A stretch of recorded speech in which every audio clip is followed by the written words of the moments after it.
The rain poured down like it had something to prove. Streets shimmered under the dim glow of the streetlights, puddles rippling with every drop, washing the city in a cold, relentless rhythm. Most people had gone inside, but one man kept walking. His name was Daniel. He wasn't supposed to be there that night. He had stayed late at work, missed his usual bus, and now he was taking the long way home, umbrella half-broken, coat soaked, boots squelching with each step. He muttered to himself about how miserable the evening was, until he heard it. A sound, so faint he almost dismissed it as wind. But there it was again, a soft, broken cry. It wasn't human, but it wasn't nothing. Daniel stopped in his tracks. The rain masked direction, but his instincts kicked in. He stepped off the sidewalk and into a narrow alley between two buildings, led only by that heart-wrenching sound. Every step deeper into the shadows made him second-guess himself. Was he imagining it? Was this just some sick joke his brain was playing because he was tired and cold? Then he heard it again. Louder. A whimper. He turned the corner, heart pounding, and there she was. A dog. Tiny. Soaked. Shivering. Pressed against a dumpster. Eyes wide with fear and ribs poking through wet fur. Her fur was once white, but now it was gray with mud and grime. A thin wire was tangled around one of her legs, biting into her skin. "Oh God," Daniel whispered, kneeling slowly. She flinched as he approached, her whimpers turning into soft growls, too weak to be threatening. He didn't move closer yet. He just sat there in the rain, talking to her. Hey girl. It's okay. I'm not gonna hurt you. I promise." For 10 minutes, he sat there, letting the rain soak them both. And finally, her growls stopped. Her eyes softened just enough. He inched forward, pulling off his scarf, careful and slow. "I'm gonna get that wire off you, okay? But you gotta trust me. Just a little." The wire was tight, cutting into raw skin. Daniel's hands shook, from the cold, from adrenaline, from the fear that he might make it worse. But he worked carefully, unwinding it, whispering apologies every time she flinched. When the wire finally fell away, she collapsed. Not from fear, but from relief. Daniel wrapped her in his scarf, lifting her as gently as he could. She weighed almost nothing, bones and silence. He walked through the storm, holding her close to his chest, whispering comfort as though she could understand. Maybe she did. Her eyes stayed on his face the whole way. At the vet's clinic, they rushed her in. "She's severely malnourished," the vet said, examining her. "Infection in the leg. Looks like she's been out there for weeks. Honestly, she's lucky you found her." Daniel didn't feel lucky. He felt broken. How had the world let her suffer like this? He waited all night, slept in the chair, refused to leave. And in the early hours of the morning, the vet came back out. "She made it through. She's not out of the woods yet, but she's a fighter." Daniel didn't say anything, just nodded. But inside, something cracked open. Something warm. He looked through the glass window, saw her sleeping peacefully for the first time, and realized he hadn't just found her.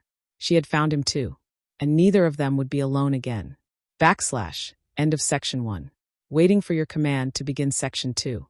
The next few days were a blur of medicine, gentle coaxing, and hopeful progress. Daniel named her Rainy.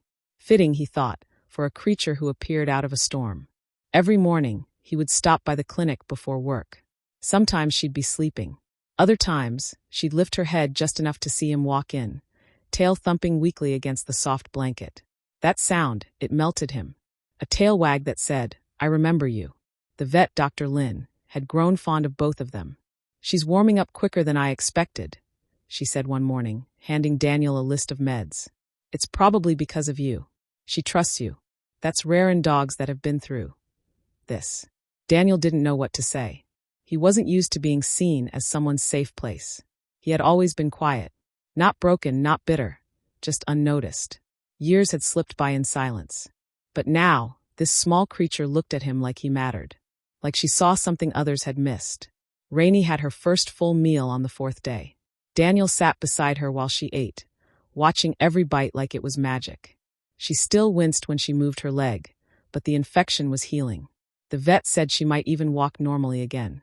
With time. One evening, after work, Daniel walked in to find her sitting up. "Look at you," he smiled. Rainy let out a soft bark. Just one. It startled them both. Dr. Lin chuckled. "That's a thank you. Or maybe a demand for more treats." Daniel reached into his coat pocket and pulled out a small stuffed toy. Nothing fancy, just a floppy dog with one missing ear. Found this at the corner shop. Thought she might like a friend. He offered it to her.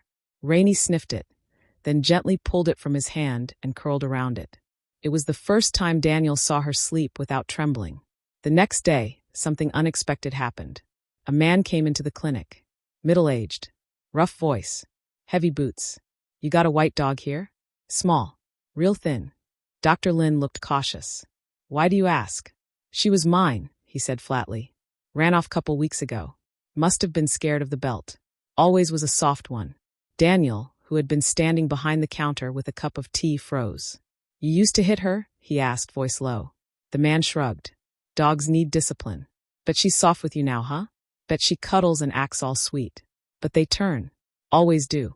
Dr. Lin stepped forward. She's under medical care now. You'll need to provide proof of ownership.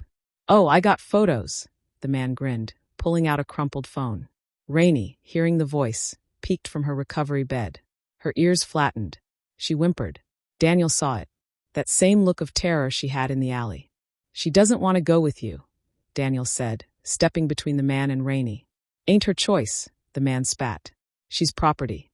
She's not property. The room fell silent. Dr. Lin cleared her throat. Sir, we'll need to follow legal procedure. We'll contact Animal Services and let them verify your claim. Until then, she stays here. The man cursed under his breath and stormed out. Daniel sat down beside Rainey, heart racing. You're safe. I swear, he whispered. No one's taking you anywhere. Rainey pressed her nose into his arm. That night, Daniel couldn't sleep. He thought of lawyers, paperwork, court orders. What if someone really tried to take her? What if the law sided with someone who hurt her? He didn't just care about Rainey. He loved her. He never thought he could love this much again. And now he might lose her. End of section 2. Waiting for your command to begin section 3. Daniel didn't waste a moment. The next morning, he called every animal welfare organization he could find. He filed an official report with Animal Services, attaching Rainey's medical records and photographs of her injuries. He included statements from Dr. Lin and himself. Every word, every image told the same story. This dog had been abused, abandoned, and left to die. But she was not going back. Dr. Lin supported him every step of the way. Even if he has a photo, that doesn't prove proper care. She was found malnourished, injured, and afraid. We'll fight this. Rainey was transferred to Daniel's care officially under a foster arrangement while the case was reviewed. The vet taught him how to clean her wounds, administer medication, and check for signs of infection. He turned his small apartment into her haven. Pillows, soft blankets, bowls of fresh water, toys, and soft music in the background. Rainey explored it slowly, tail still hesitant, but eyes curious. One morning, Daniel opened his eyes to find Rainey curled beside him in bed. Not at the edge. Not at a distance. Right beside him. Her head on his chest. He smiled through tears. Weeks passed. Rainey's fur began to grow back. Her steps grew steadier. The trembling stopped. She began barking at the mailman, chasing balls in the hallway, and wagging her tail at the sound of Daniel's keys. They were a pair now. Inseparable. Then one day, an envelope arrived from Animal Services. Daniel's hands trembled as he opened it. The investigation had concluded. Based on veterinary evidence, witness testimony, and the former owner's history, custody was officially granted to Daniel. Rainey was now his. He knelt down, showed her the paper. You're home, he whispered. Forever. Rainey wagged her tail and licked his face. To celebrate, they went to the same alley where he first found her.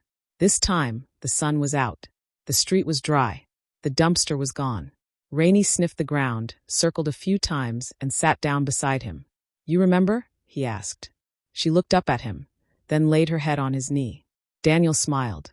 He'd once believed his life would pass quietly, like rain on rooftops, unnoticed, unremarkable. But that night in the storm had changed everything. He didn't just save a dog. She saved him too. Rainey had brought him back to life. She taught him what courage looked like in silence, what healing felt like in a quiet room, what love meant when it didn't need words.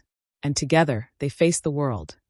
Two souls that had nearly given up, but found a miracle in each other. Because sometimes, all it takes is one cry in the rain, for everything to change.